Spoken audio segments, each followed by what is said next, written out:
إن الحمد لله نحمده ونستعينه ونستغفره ونعوذ بالله من شرور أنفسنا ومن سيئات أعمالنا. من يهده الله فلا مضل له ومن يضلل فلا هادي له. أشهد أن لا إله إلا الله وحده لا شريك له وأشهد أن محمدا عبده ورسوله لا نبي ولا رسول بعده. أما بعد، قال الإمام الحافظ أبو عيسى الترمذي رحمه الله تعالى: كتاب الحدود عن رسول الله صلى الله عليه وسلم.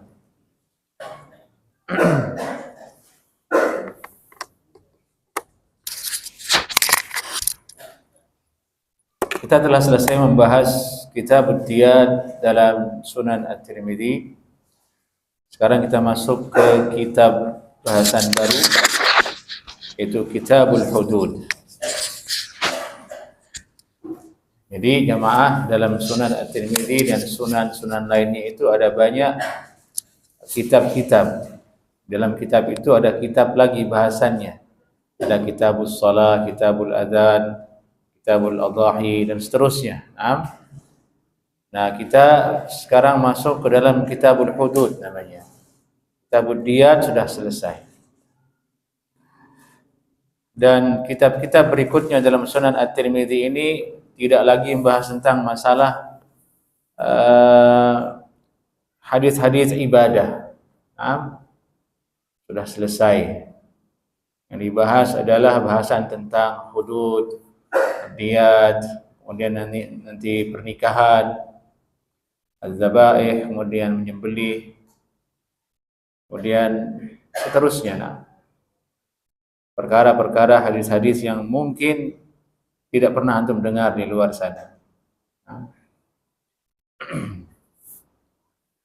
Semoga Allah Subhanahu wa taala memberikan kita keistiqamahan dalam menghadiri dan menyelenggarakan kajian ini. Kitabul Hudud an Rasulillah sallallahu alaihi wasallam. Al-hudud jam'u haddin. Kalimat hudud ini kalimat jamak, kata tunggalnya itu al-haddu. Artinya secara bahasa al-hajiz baina syai'ain, sesuatu yang membatasi antara dua perkara atau antara dua sesuatu, ada pembatasnya. Hajiz. Hajiz itu namanya al-hadd. Segala sesuatu punya batas. Yang membatasi meja ini dengan tangan saya, ada sesuatu di tengah-tengahnya. Itu namanya al-hadd.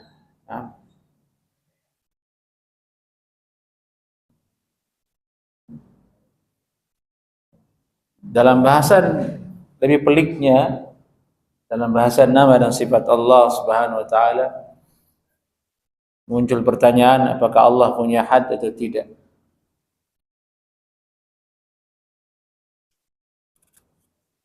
Allah Subhanahu wa taala ba'in min khalqih, terpisah dari makhluknya, tidak bercampur dengan makhluknya.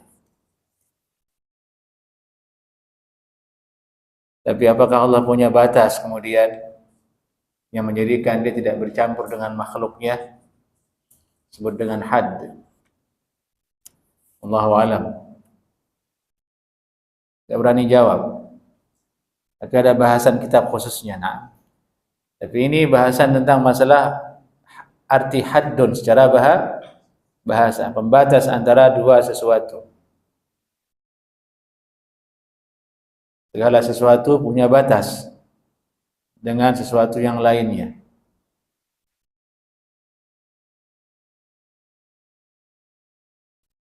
Secara istilah, haddun atau hudud itu uqubatun muqaddarah wajabat haqqan lillah aw li adamiyyin. Hukuman yang telah ditentukan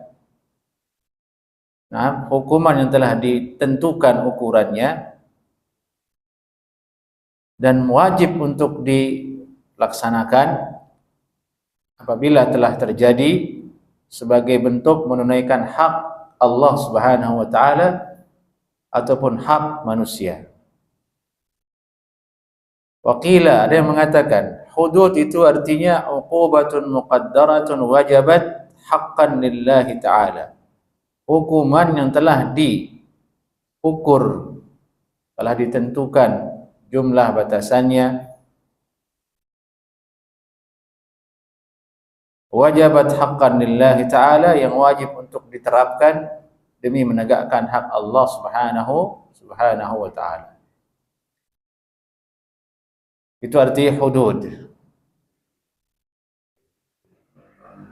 Artinya hudud ini jamaah yang dibahas dalamnya itu adalah hukuman-hukuman bagi pelaku dosa dalam syariat Islam. Dosa-dosa yang tentunya memang telah ada ketentuan hukumannya dari Al-Quran dan Sunnah Nabi Sallallahu Alaihi Wasallam. Tidak semua dosa punya haddun, hukuman di dunia. Nah, tidak semuanya. Hanya yang disebutkan dalam Al-Quran dan hadis itulah yang dilaksanakan hukumannya. Kalau tidak, ya tidak ada. Intinya ini merujuk murni kepada Al-Quran dan Sunnah Nabi Sallallahu Alaihi Wasallam. Contoh misalnya mencuri, hukumannya potong tangan. Nah, potong tangan itu namanya had. Nah, jadi itulah mengatakan haddus sariq, hukuman bagi orang yang mencuri begini-begini. Had berzina begini, ada dalam Al-Quran. Had orang yang merusak agama begini, ada dalam Al-Quran. Haddul hirabah namanya, had hukuman atas orang-orang yang merusak agama, merusak masyarakat, entah dibunuh, entah disalib, entah dipotong kaki tangannya dengan cara silang, tangan kanan dipotong dan kaki kirinya dipotong. Nah, itu haddun namanya. Dan ini adalah sesuatu yang wajib kita ambil dan laksanakan dan imani, karena ada dalam Al-Quran. Yang wajib melaksanakannya adalah penguasa, bukan individu. Kalau penguasa tidak melaksanakannya, dia berdosa kepada Allah Subhanahu wa ta'ala, tapi tidak menjadikan dia kafir.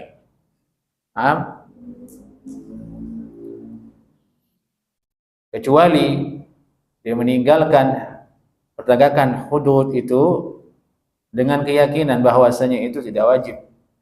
Ada yang lebih bagus lagi, ada yang lebih relevan dengan kemanusiaan. Nah, maka ini hukumnya kafir kata ulama, karena dia mengingkari Al-Quran dan mencari pembanding yang lebih layak daripada hukum Allah Subhanahu wa ta'ala.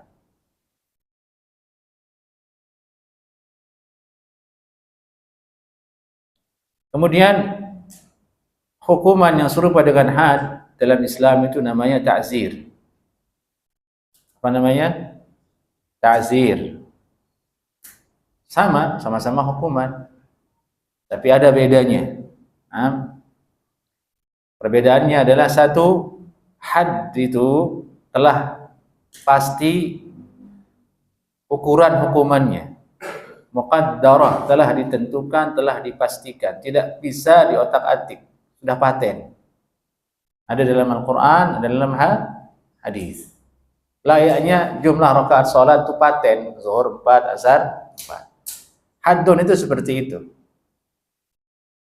Sedangkan ta'zir dikembalikan kepada pendapat pemimpin. Berapa yang hendak dia terapkan kepada pelaku maksiat supaya berhenti maksiat dan masyarakat menjadi aman. Misalnya ta'zir atas pelaku peminum khamar. Kalau dicari di Al-Quran, had peminum khamar itu tidak ada. Nah, tapi di zaman Umar terjadi, ditegakkan ta'zirnya. Jadi dikembalikan kepada ijtihad imam. Ada yang pendapatnya dipukul sekian kali, ada yang pendapatnya dipukul sekian kali, berbeda-beda pendapat. Jadi ukuran batasannya tidak disebut di Al-Quran dan Sunnah Nabi sallallahu alaihi wasallam, tapi dikembalikan kepada pendapat atau ijtihad seorang pemimpin untuk menerapkan ta'zir tersebut supaya memberikan efek jerah. Ini perbedaan yang pertama. Yang kedua, al-had la yajib 'ala as-sabi wa ta'zir syuri'a 'alaihi. Had itu, hukuman haddun itu tidak wajib atas anak kecil. Artinya kalau anak kecil yang berbuat, hukumannya tidak diterapkan. Misalnya ada anak kecil mencuri, ya tidak diterapkan potong tangan, dia masih kecil. Kalau ta'zir, maka dianjurkan untuk melakukan hukuman, meskipun itu pukulan bentuknya, selama tidak menjadikan dia mudarat dan celaka. Dari itulah kemudian anak kecil disuruh pukul oleh Nabi sallallahu alaihi wasallam ketika usianya berapa? 10 tahun dalam hadis. Pukul dia untuk sholat. Itu ta'zir namanya. Dari itu perempuan ditakzir dalam Al-Quran.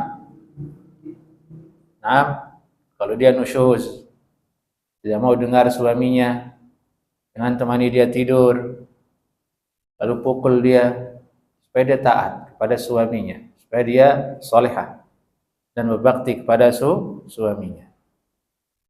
Takzir dikembalikan kepada imam. Dari itu pesantren melakukan hal itu. Boleh tidak pesantren menerapkan hukuman, misalnya disuruh push up, santri yang telat, atau dicambuk, atau dibotakin. Inilah bahasannya di sini. Pada dasarnya mah tidak boleh. Itu ta'zir. Ta'zir itu dikembalikan kepada imam, pada walinya, pemimpin. Lalu kemudian pihak pesantren boleh menerapkan hukuman itu, dasarnya apa? Dasarnya adalah karena orang tua siswa sudah mengizinkan anaknya untuk boleh dihukum. Nah, ta'zir itu boleh dilakukan oleh orang tua kepada anaknya. Orang tua boleh menghukum anaknya sebagai ta'zir. Dia tidak mau sholat, dia berbuat kenakalan, ditakzir sama orang tuanya. Nah, ketika orang tua masukkan anaknya ke pesantren, artinya dia wakilkan anaknya ke pesantren. Disitulah jalannya boleh ditakzir santri tersebut. Dari itu boleh orang tua negosiasi, anak saya jangan dihukum. Itu hak saya.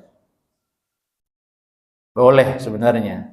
Tapi uruf yang berlaku, kalau orang sudah daftar ya sudah diserahkan saja.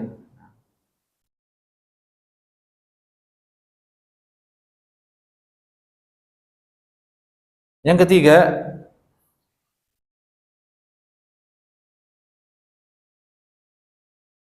al-had la tajuz syafa'atu fihi. Hukuman haddun itu tidak boleh tidak menerima syafaat, pertolongan. Maksudnya kalau sudah terbukti dia melakukan maksiat dan sampai kepada imam, maka wajib dilaksanakan. Tidak bisa dibatalkan dengan mengatakan, wahai imam, tidak tolong batalkan hukumannya. Tidak bisa. Karena itu adalah hak Allah subhanahu wa ta'ala, bukan hak si imam. Adapun ta'zir boleh. Ta'zir, ada orang bersalah, lalu dia mohon dong bantu, jangan dihukum, maka berlakulah kemudian syafaat di situ. Syafaat artinya pertolongan jamaah. Nah,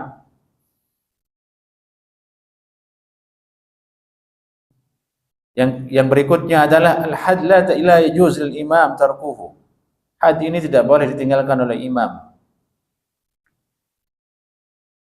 Adapun ta'zir maka boleh. Maka semoga para pemimpin kaum muslimin taat kepada Allah agar hendak mereka menerapkan hukum hudud yang ada dalam Al-Quran dan sunnah Rasulullah sallallahu alaihi wasallam, dan semoga DPR itu ngaji biar dia ngerti hukuman, karena hukuman itu dibentuk oleh siapa? Oleh DPR kan. Jadi DPR yang bentuk dulu, yang buat undang-undang, buat ini, buat itu. Gaji antum itu yang bentuk DPR. Lalu disetujui oleh presiden dan yang lainnya. Secara politik kan begitu. Nah, jadi itu kalau DPR-nya ngaji, insya Allah bagus.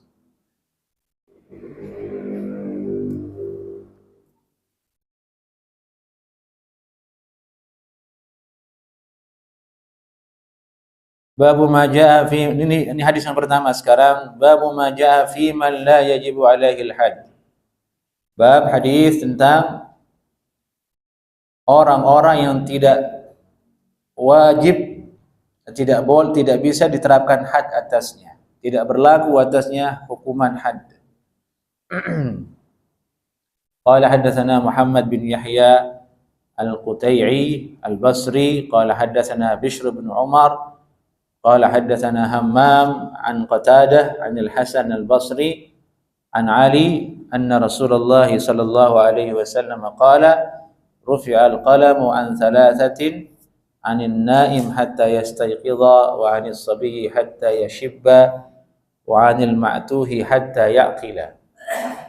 قال في الباب عن عائشة قال أبو عيسى حديث علي حديث حسن غريب من هذا الوجه وقد روي من غير وجه عن علي عن النبي صلى الله عليه وسلم وذكر بعضهم وعن الغلام حتى يحتلم ولا نعرف للحسن سماعا من علي بن أبي طالب وقد روي هذا الحديث عن عطاء بن السائب عن أبي ظبيان عن علي بن أبي طالب عن النبي صلى الله عليه وسلم نحو هذا الحديث ورواه الأعمش عن أبي ظبيان عن ابن عباس عن علي موقوفا ولم يرفعه والعمل على هذا الحديث عند أهل العلم.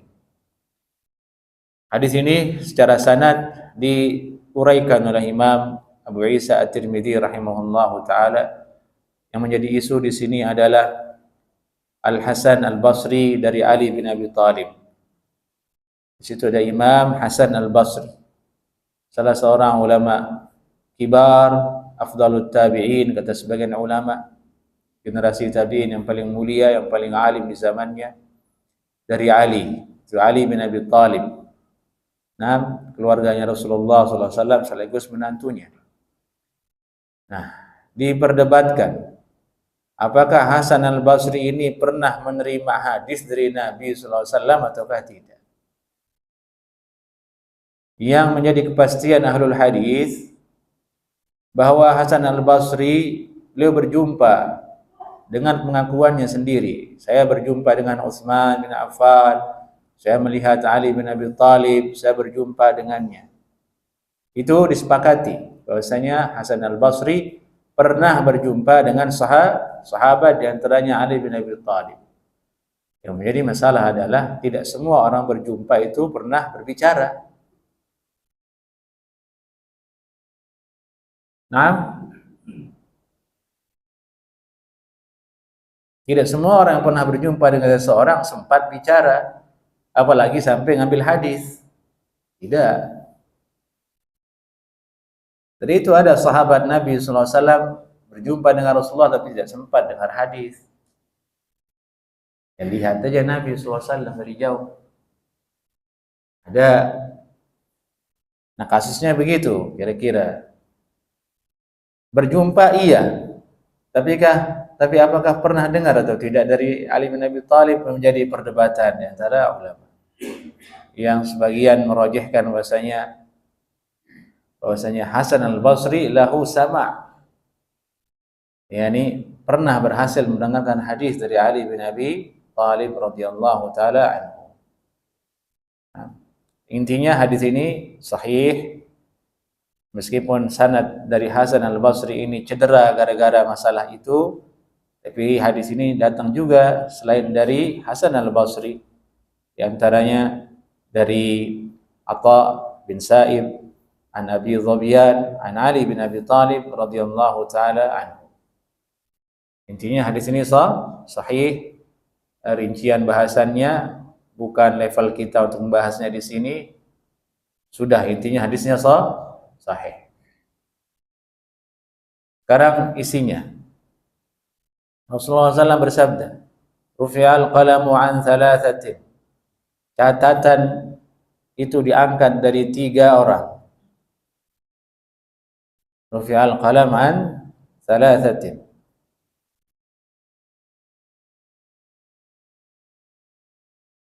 Anin naim hatta yastayqiz.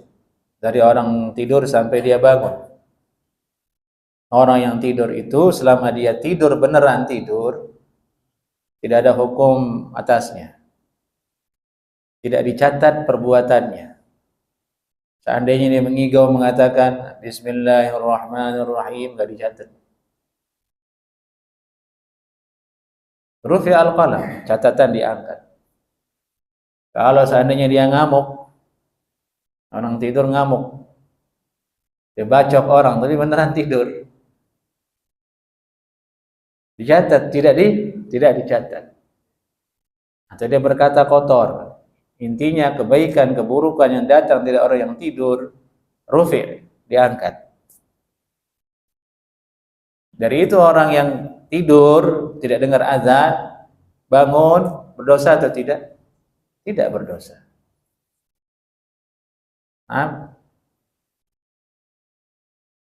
Jadi jangan marah sama orang tidur. Ya orang tidur.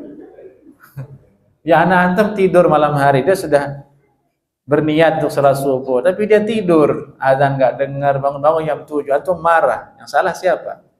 Ya antum yang salah. Orang tidur nggak dapat dosa. Semurah itu Allah Subhanahu wa taala. Semurah itu Allah Subhanahu wa taala kepada hambanya. Dari itu dilihat hukum masang alarm supaya bangun. Ya boleh aja, tapi nggak wajib.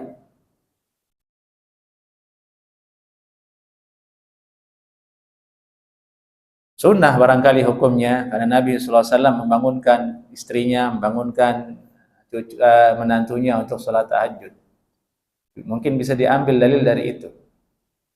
Nabi membangunkan istri-istrinya, mengingatkan tengah akhirat, supaya mereka sholat tahajud. Nabi SAW seperti itu. Yaitu berarti artinya, di hari ini kalau orang memasang alarm, ya semakna dengan membangunkan orang untuk ibadah, ya sunnah barangkali. Tapi kalau bilang wajib harus alarm, ya tidak ada dalilnya. Orang bablas ya itu rezeki.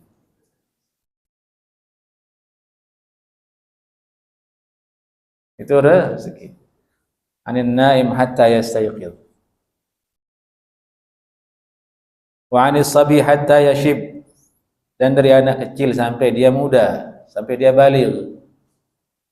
Ini anak kecil yang depan ini contohnya. Dia hudud diangkat darinya. Kalau dia misalnya bawa golok melukai orang, atau dia buat maksiat, dia mencuri atau apa, tidak ada hudud atasnya. Karena diangkat catatan darinya. Dari itu jangan marah sama anak-anak. Allah saja nggak marah sama dia. Lah antum kok marah sama dia?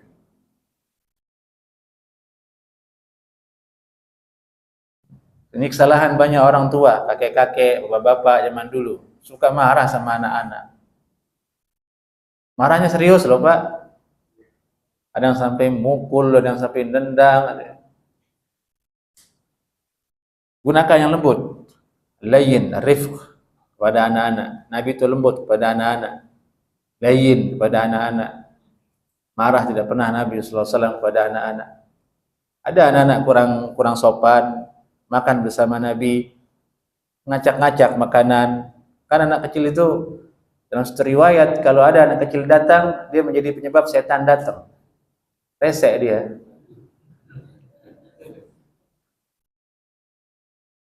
Iya kan? Antum sudah serius sama tamu, dia datang, oh gini-gini. Ngacak-ngacak makanan, minuman. Nabi lembut, ya gulam, wahai anak, baca bismillah, ambil tangan kanan. Antum kira Nabi itu marah? Enggak marah Nabi, itu mendidik.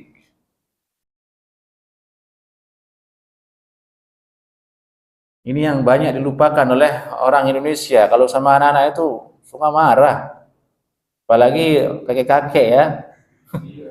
Anak kecil di masjid itu habis dimarahi sama dia. Sampai trauma sebagai anak ke masjid itu ada beneran.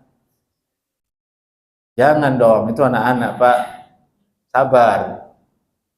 Jangan samakan level anak-anak dengan kita orang dewasa.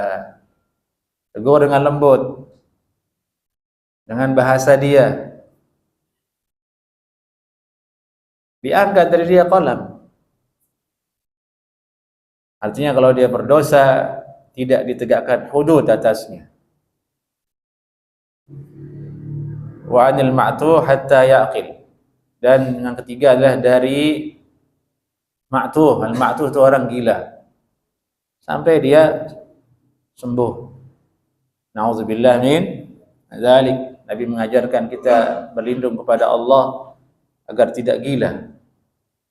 Wa na'udzubika minal junun wal baras. Berlindung kepadamu ya Allah dari penyakit gila.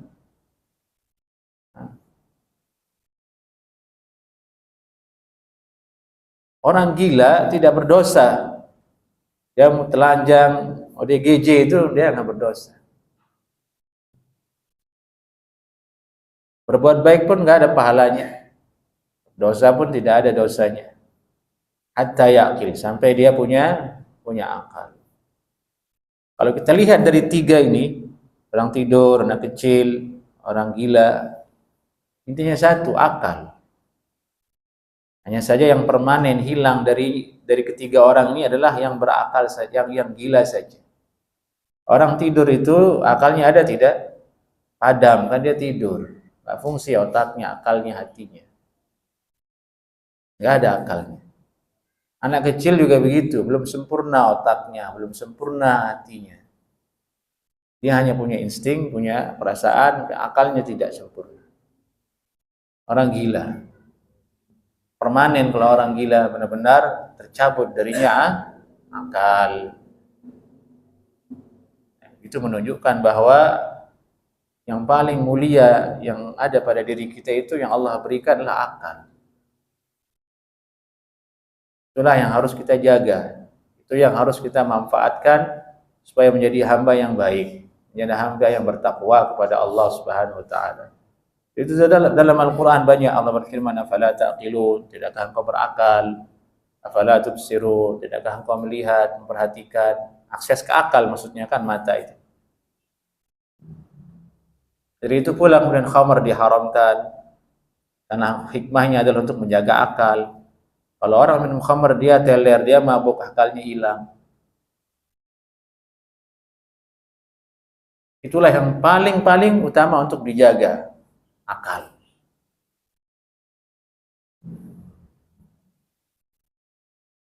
Itulah yang harus dipupuk. Baik. Ini tiga yang disebut oleh Nabi SAW tidak dicatat darinya maksiat, artinya tidak berlaku atasnya hudud.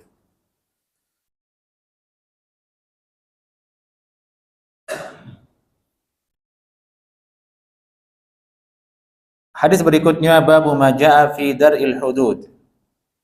Bab hadis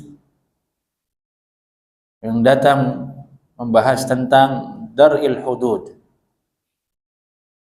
Ini mencegah terjadinya hukuman. Dar'un artinya mencegah.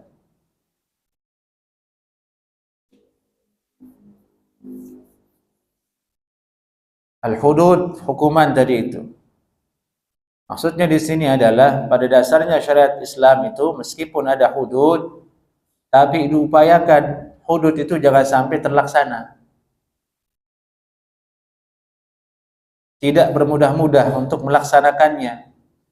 Karena hudud yang ada dalam Al-Quran dan Sunnah itu berat. Potong tangan, kalau berzina direjam, dicambuk 80 kali, lalu diasingkan. Itu kan berat.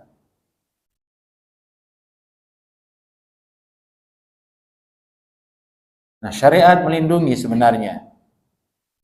Dianjurkan untuk menunda menolak, menghalangi terjadinya pelaksanaan hukuman, meskipun dengan perkara-perkara yang samar atau syubhat. Jadi itu ada kaidah dalam fikih, idra'ul hudud bisyubhat. Tolaklah pelaksanaan hukuman itu meskipun dengan perkara yang samar, yaitu syubhat. Jadi konsepnya jangan terlalu tajam di situ. Disuruh untuk mencari pengalihan supaya tidak terjadi hukuman atas orang tersebut. Nah, bagaimana hadisnya? Itu konsepnya seperti itu. Bab ini hadisnya sekarang. Qala haddatsana Abdurrahman ibn al-Aswad Abu Amr al-Basri. Qala haddatsana Muhammad ibn Rabi'ah. Qala haddatsana Yazid ibn Ziyad ad-Dimashqi an az-Zuhri an Urwah an Aisyah qalat qala Rasulullah sallallahu alaihi wasallam idra'ul hududa 'anil muslimin mastata'tum. Fa in kana lahu makhrajun fakhallu sabilah. Fa innal imama an yukhti'a fil 'afwi khairun min an yukhti'a fil 'uqubah. Qala haddatsana Hannad qala haddatsana Waqi' an Yazid bin Ziyad nahwa hadits Muhammad bin Rabi'ah wa lam yarfa'hu. Qala wa fil bab an Abi Hurairah wa Abdullah bin Amr. قال أبو عيسى حديث عائشة لا نعرفه مرفوعا إلا من حديث محمد بن ربيعة عن يزيد بن زياد الدمشقي عن الزهري عن عروة عن عائشة عن النبي صلى الله عليه وسلم. رواه وكيع عن يزيد بن زياد نحوه ولم يرفعه ورواية وكيع أصح. قد روي نحو هذا من غير واحد من أصحاب النبي صلى الله عليه وسلم أنهم قالوا مثل ذلك. ويزيد بن زياد الدمشقي ضعيف في الحديث ويزيد بن أبي زياد الكوفي أثبت من هذا وأقدم. Baik. Ini hadisnya berbunyi Nabi sallallahu alaihi wasallam bersabda idra'ul hudud. Ya, tolaklah, halangilah pelaksanaan hukuman itu sampai terjadi dari orang-orang yang beriman, dari orang-orang muslim, semampu kamu. Fa in kana lahu makhrajun fakhallu sabila. Jika seandainya orang itu punya jalan untuk tidak diterapkan atasnya hukuman hudud, maka biarkan jalan tersebut terbuka untuk tidak diterapkan hukuman atasnya. Contoh di Indonesia, kebalikan. Belum pasti orang mencuri sudah babak belur. Dapat saja belum. Mau, baru berusaha, belum dapat. Belum pindah ke tangannya, sudah apa? Sudah babak belur. Kebalikan, Nabi nyuruh kita untuk kalau ada orang jatuh ke dosa misalnya mencuri, kalau seandainya ada jalan untuk tidak menerapkan hukuman potong tangan atasnya, lakukan. Misalnya dia mencuri, lalu kamu benar mencuri, dia bilang saya tidak mencuri, jadi biarkan. Jangan tegakkan hukuman atasnya, dia sudah mengaku tidak mencuri. Itu maksudnya. Indonesia kebalikan.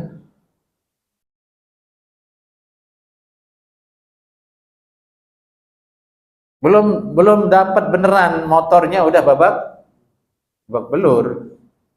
Lebih kejam lagi hukumannya, diikat, diludahi, ditendang, dikasih salam dulu sama satu RT.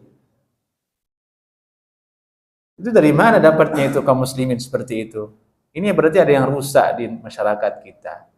Kita kan dikenal sebagai orang yang lembut. Orang Saudi datang ke Indonesia itu, Masya Allah orang Indonesia ini lembut sekali. Bule juga datang, Masya Allah. La haula wa la quwwata illa billah. Belum nyuri aja orang sudah dikasih. Giginya rontok, patah juga. Contohnya salah tangkap juga. Inna lillahi wa inna. Mari kita bahas hadisnya. Nabi nyuruh kita, Nabi SAW dalam kitab Ad-Diyat pernah menahan seseorang, iya kan? Tapi apakah disiksa oleh Nabi? Tidak, ditahan dulu sampai jelas perkaranya, apa yang dia ambil, apa salahnya. Adapun praktek yang terjadi di masyarakat itu jemaah itu tidak benar itu. Antum ditanya nanti di akhirat. Nah, ingat saja antum, mungkin pernah begitu antum, pernah nonjok orang.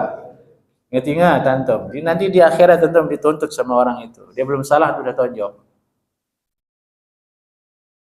Tahan dengan beringas di situ. Ada hukum dalam syariat Islam. Ada juga hukum dalam negara. Kan negara juga tidak membolehkan itu. Hanya saja polisi telah datang aja kan. Langsung habis dia. Janganlah seperti itu masyarakat. Nah, ada syariat kita. Kita orang muslim. Fa innal imam, sungguhnya seorang imam itu ayyukhti fil afwi, dia keliru salah dalam memaafkan. Yani orang ini bersalah, betul bersalah, terus dia maafkan. Berarti dia salah memaafkan. Orang salah kok dimaafkan. Tapi itu lebih bagus, lebih baik daripada dia apa? Ayyukhti fil uqubah. Salah dalam memberikan hukuman. Dia hukum orang satu orang, tapi ternyata orangnya tidak salah. Itu lebih berat lagi. Nah ini sabda Nabi Sallallahu Alaihi Wasallam dalam hadis ini. Hadis ini meskipun diperdebatkan sanadnya oleh para ulama, tapi itulah yang diamalkan. Dari sinilah muncul kemudian kaidah idra'ul hudud bisyubhat. Cegahlah penegakan hukuman hudud itu dengan perkara-perkara yang masih samar. Dengan yang samar saja sudah cukup. Tidak perlu yang detail-detail, masih samar saja. Dalil buktinya itu sudah cukup. Jangan terapkan hukum atas dia. Kalau misalnya dalam kasus pencurian, jangan potong tangannya. Dalam kasus perzinaan ya jangan cambuk dia, jangan rejam dia. Baik. Nanti akan semakin jelas bahasa ini hadis berikutnya. Hadis berikutnya, babu maja fi satri 'anil muslim. Bab hadis yang datang membahas tentang anjuran untuk menutup aib orang muslim. Satr 'alal muslim. Ini kaitannya dengan kitabul hudud adalah orang yang jatuh pada maksiat, lalu maksiat itu ada hudud di dalamnya, kita dianjurkan untuk menutup supaya jangan terlaksana hukuman hudud. Ditutup. Bukan dicari-cari, bukan diviralkan. Supaya orang itu kena hukuman, tidak, tapi disuruh tutup. Ini maksudnya babus satr. Jadi bahasan ini bukan hanya dalam bahasan masalah akhlak, tapi bahasan dalam masalah hudud. Hadisnya berbunyi qala haddatsana Qutaibah qala haddatsana Abu Awana 'anil A'mash 'an Abi Shalih 'an Abi Hurairah qala Rasulullah sallallahu alaihi wasallam man naffasa 'an mu'min kurbatan min kurabid dunya naffasallahu anhu kurbatan min kurabil akhirah wa man satara 'ala muslimin satarahu Allah fid dunya wal akhirah wallahu fi 'auni al-'abdi ma kana al-'abdu fi 'auni akhihi. Siapa saja yang nafas, memberi nafas, artinya meluaskan. Lawanan dari tidak memberi nafas apa itu? Menyesakkan kan, menyesakkan, menyempitkan berarti. Menaffasa an mu'min kurbatan min kurabid dunya. Siapa saja yang melonggarkan dari seorang mukmin suatu kesusahan. Ini umum. Mau hutang, umum semuanya. Jual beli, pemimpin dan bawahan, tetangga, suami istri, saudara, semua urusan jamaah. Kalau seorang mukmin itu sempit dia di urusan itu, dianjurkan kita untuk melonggarkan dia. Utamanya apa? Naffasallahu anhu kurbatan min kurabil akhirah. Nanti di akhirat Allah akan longgarkan dia hal-hal yang menjadikan dia sempit di akhirat.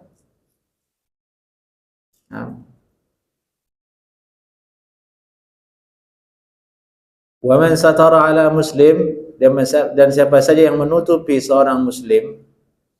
Nah, kata ulama, ada nasihat bagus dari ulama. nikmat Allah yang paling besar, di antara nikmat Allah yang paling besar atas diri kita itu adalah nikmat ditutupi oleh Allah Subhanahu wa taala. Kita ini masing-masing ditutupi oleh Allah Subhanahu wa taala. Itu nikmat di antara nikmat yang paling besar. Kalau tidak Allah tutupi diri kita dari kejelekan diri kita, waduh Pak, ngeri. Kita ini pendosa, siang malam kita berdosa.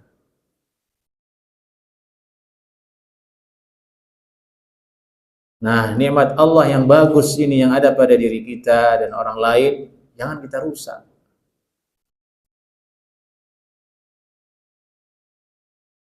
Kita kalau sudah kenal orang itu bagus, cukup saya dia bagus, cukup. Jangan lagi bilang, tahu enggak? Jangan. Nah, jangan kayak mama, ibu-ibu. Dan tapi hal seperti itu datangnya dari ibu-ibu, dari istri-istri, dari itu didik istri kita. Rem-rem dia. Supaya tidak membuka aib yang dia adalah nikmat yang sangat luar biasa yang Allah berikan atas individu kita. Nah, Allah mastur auratana. Semoga Allah tutup aurat kita di dunia dan akhirat. Silakan Nathan dulu.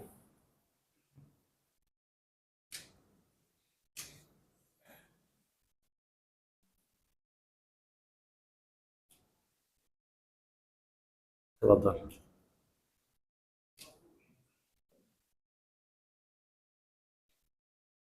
Allahu Akbar.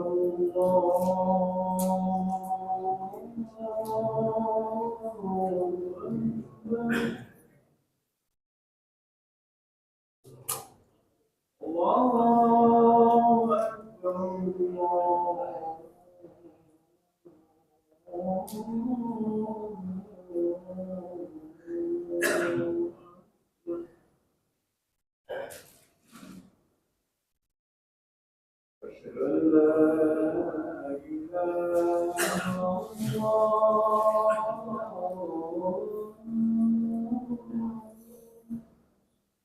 Asyhadu an la ilaha أشهد أن لا إله إلا الله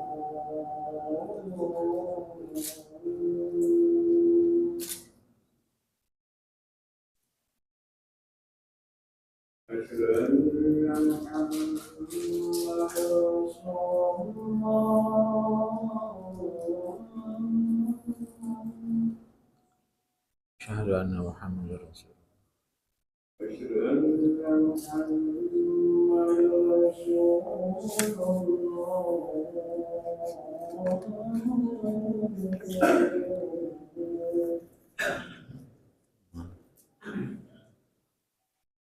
حي على الصلاة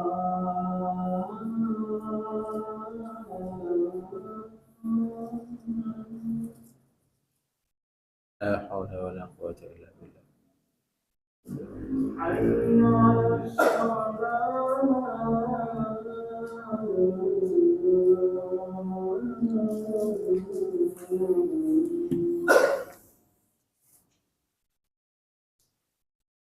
حي على الفلاح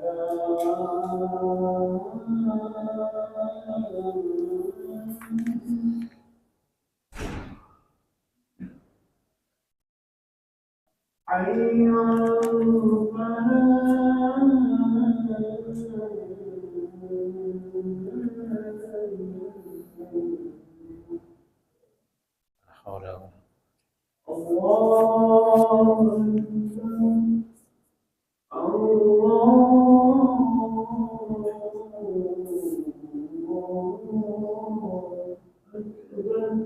الله أكبر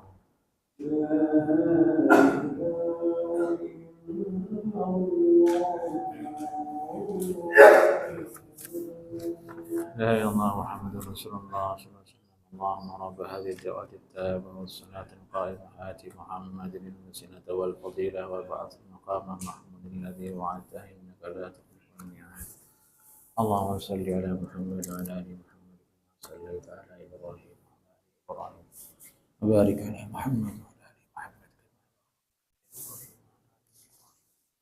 إنك حميد مجيد.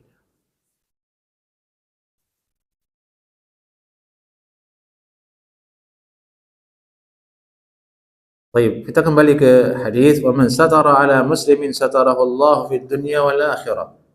Siapa yang menutup aib atas seorang muslim, Allah tutup dia di dunia dan akhirah. Di sini ada sedikit isyarah diurutkannya di sini tentang mengangkat kesusahan dengan menutup aib. Di awal hadisnya menyebutkan tentang keutamaan mengangkat kesusahan seorang yang beriman. Lalu kedua disebutkan tentang menutup aib. Apa hubungannya kira-kira?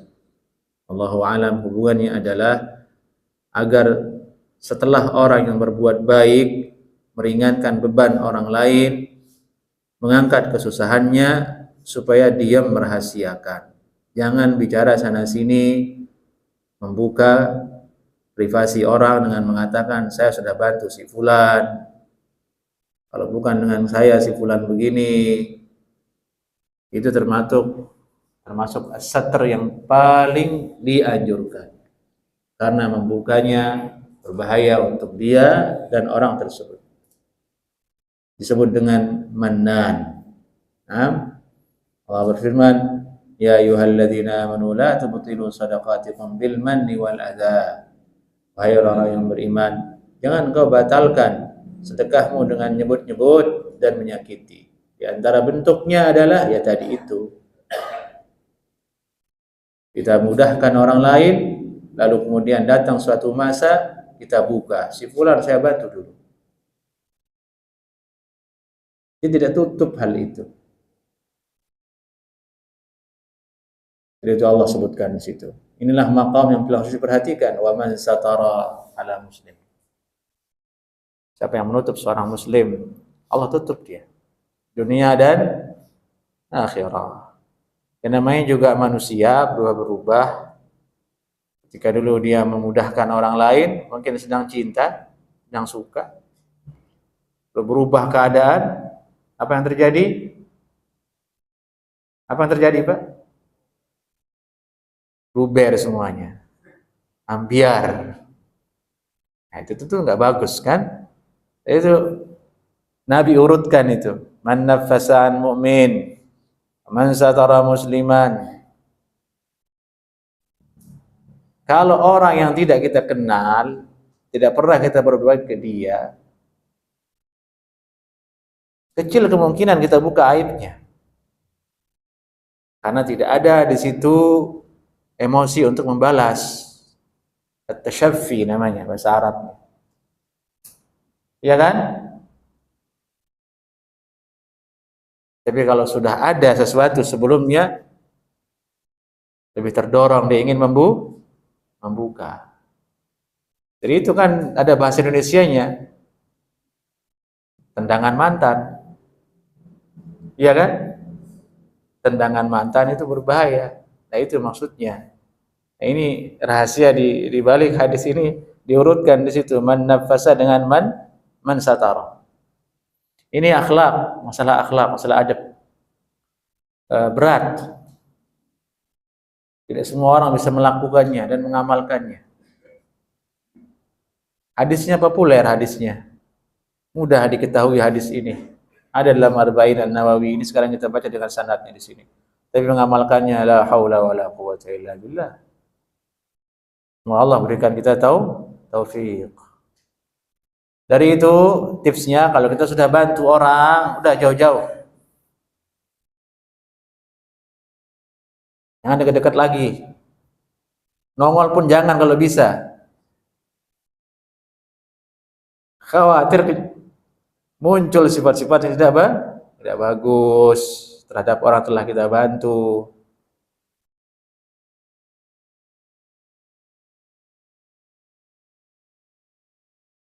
Baik. Dan ujian beratnya itu di sini sekarang bukan orang jauh-jauh nih. Masalah seperti itu tadi itu. Orang yang paling dekat dengan kita, yaitu istri, anak kita. Yang pernah kita ngomong ke istri kita, Udah dikasih ini, udah dikasih itu. Jangan, Pak. Itu menyakiti dia. Ke anak antum juga begitu. Udah disekolahin. Bang, udah di ini masih aja. Jangan dong, Pak. Kasihan. Kasihan dia sebagai bapak, pahalanya itu khawatir dihapus. Si anak juga tersakiti. Pilih bahasa yang bagus. Tolong dong amalkan yang sudah dipelajari, nak. Kan enak dengarnya. Enak nggak dengarnya itu? Tinggal merubah kata aja. Tolong dong dipelajari, diamalkan apa yang sudah diajarkan di sekolah, di pesantren, nak. Cukup dengan kalimat itu. Nggak usah kita bilang sudah dibayarin, udah ini udah. Semuanya diungkit, la haula wala quwwata illa billah. Nggak bagus jadinya. Itu tidak menutup namanya. Berarti susah kan akhlak ini, adab ini susah kan? Apalagi kalau nggak stabil emosi, dari itu disebut la taghdab sama Nabi, jangan marah. Marah itu emosi itu membuka semua jalan tadi itu. La taghdab. Kemudian Nabi bersabda, wallahu fi auni al-'abdi ma kana al-'abdu fi auni akhihi. Dan Allah itu berada dalam pertolongan seorang hamba selama hamba itu menolong saudaranya. Jadi kalau kita ingin ditolong oleh Allah, tolong saja orang lain. Tidak mungkin Nabi berdusta, pasti. Sabda Nabi itu benar. Dan Allah memperlakukan hambanya sesuai bagaimana seorang hamba itu memperlakukan hamba yang lain, manusia yang lain. Ini contohnya. Jika engkau berbuat baik kepada orang lain, Allah buat baik kepada dirimu. Jika engkau bantu orang lain, Allah akan bantu kamu. Apalagi kalau yang dibantu itu bukan sekedar orang lain, kalau dia adalah orang tua kita, bapak kita, ibu kita, adik kita, paman kita, ya.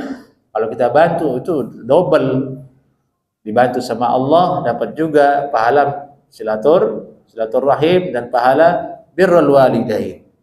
Jadi itu saya nasihati dari kami dan jamaah semua, jangan pelit-pelit sama orang tua, baik yang masih hidup maupun yang sudah meninggal. Yang meninggal jangan pelit-pelit.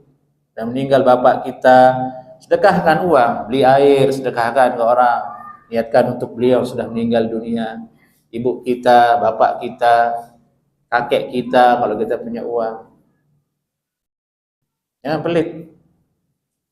Daripada duit habis buat pulsa mulu, buat beli kuota, buat lihat TikTok, mending beli air, sedekah. Ini bapak saya, ini ibu saya yang sudah meninggal dunia. Allah mudahkan kita pasti. Allah bantu kita, pasti. Cuma butuh sabar dulu. Bukan maksudnya dibantu langsung brok di depan kita ya, enggak. Nanti setahun, 2 tahun, Allah tampakkan kemudian dibantu sama Allah. Sesuai dengan hukum sebab musabab yang ada di muka bumi ini. Kan tidak ada orang langsung berhasil sukses kaya. Butuh proses, tahun, 2 tahun, 3 tahun, 4 tahun. Bisa jadi seseorang itu di hari ini dia bagus, karena mungkin sudah bertahun-tahun dia minta sama Allah, bertawassul dengan amalnya seperti ini, berbuat baik kepada kedua orang tuanya. Karena itu dibantu oleh Allah Subhanahu wa taala. Nah, baik.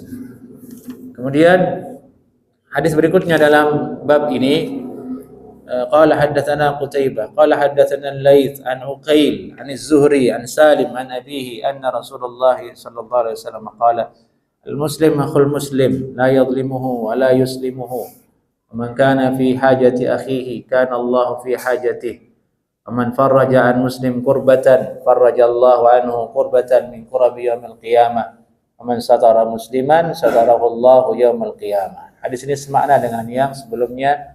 Intinya ini adalah satara. Man satara musliman, siapa yang menutup seorang muslim dosanya agar tidak dikenai oleh hudud. Misalnya dia mencuri dan kita lihat dia mencuri, lalu kita diam. Ditanya, lihat pencuri enggak tadi itu? Oh, saya enggak tahu. Masuk ke hadis ini, kita tutup dia. Ada orang berzina, Kita lihat dia selingkuh. Ditanya, Pak, lihat suami saya nggak tadi? Oh, saya nggak lihat. Dan kita lihat si bapak tadi itu kok sama cewek lain ya, kayak begitu. Nauzubillah min dzalik. Satara, tutup. Jangan malah menjadikan sebagai bahan eksploitasi. Pak, saya lihat tadi bapak ya. Kalau enggak, ini awas. Saya punya kartu bapak ini sekarang nih. Nauzubillah min dzalik, disuruh tutup. Supaya nggak kena hukuman. Nggak direjam, nggak dicambuk, nggak dipotong tangannya. Seperti itu kasih sayangnya Allah kepada manusia. Nah, ini maksud dari hadis ini ditempatkan di sini, man satara musliman satarahullahu yaumal qiyamah. Baik jemaah, sampai di sini kajian kita. Hadis berikutnya babu majaa fi at-talqin fil hajj, insyaallah taala bi iznihi. Jika ada yang ditanyakan dipersilahkan. Bagaimana?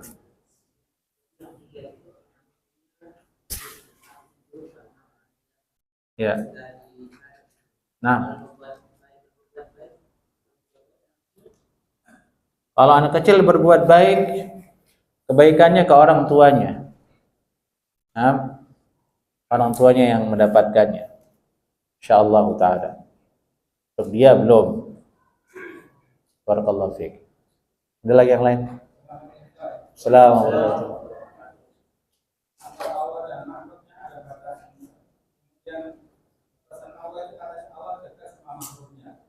Bagaimana dengan orang-orang yang soleh seakan-akan dekat sama Allah, tapi orang yang salah itu sebenarnya ada hubungan dari Allah. Bagaimana batasan-batasan? Kalian kan orang salah itu pasti ada hubungan dari Allah. Iya, terus? Orang yang soleh itu dekat sama Allah kan gitu. Bagaimana batasan mereka itu antara yang soleh dengan orang yang salah? Yang salah ini kenapa dia maksudnya?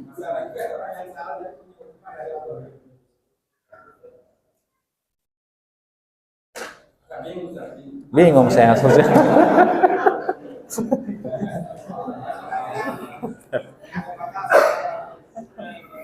Baik. Nah.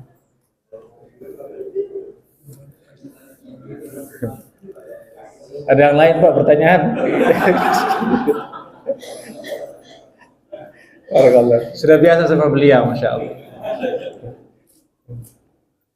Allah barik fiik. Nah, insyaallah taala.